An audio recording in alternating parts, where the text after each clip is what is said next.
Després de 5 anys de creuada, la Unió arriba a un punt de canvi amb l'entrada del 2012, amb les eleccions del mes de maig.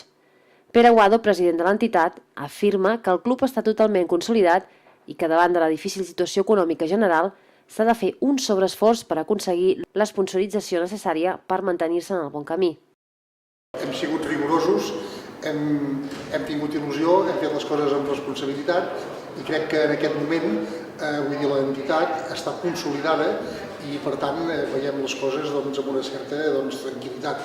En aquest 2012, en què econòmicament tothom bé preveu que les coses seran iguals o pitjors que l'any passat, nosaltres tenim l'obligació de continuar treballant perquè l'entitat tingui continuïtat, vingui qui vingui al darrere de nosaltres.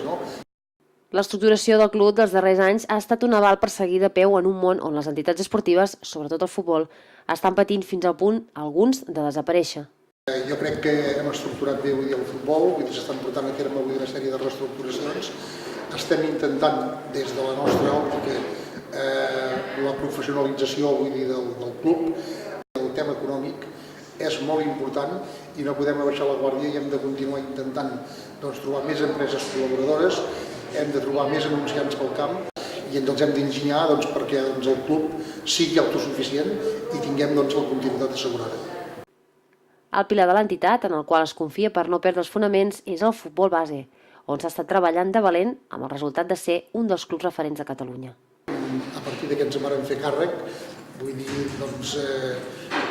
tenir una estructura, per dir-ho d'alguna manera, amb gent responsable, amb entrenadors, la majoria amb títol, per poder entrenar a la mainadeta, perquè sabem que això és difícil, és complicat. Hem mirat de donar suport a aquests entrenadors, tenim els corresponents delegats, ho tenim tot degudament estructurat. Jo penso que en aquest moment el Figueres és referent en quant al futbol base i el futbol d'escoleta, que diríem que és el que gestiona la Fundació Esportiva Figueres. Sempre he dit, des del primer moment en què em vaig fer càrrec de la presidència de la Unió, que el futur de la Unió passa inexorablement pel futbol base. Només el Figueres es podrà consolidar i podrà tenir viabilitat si nosaltres som conscients i capaços de tenir un futbol base amb empenta, amb il·lusió, amb categoria, amb nanos en perfil que puguin acabar jugant en el primer equip de la Unió.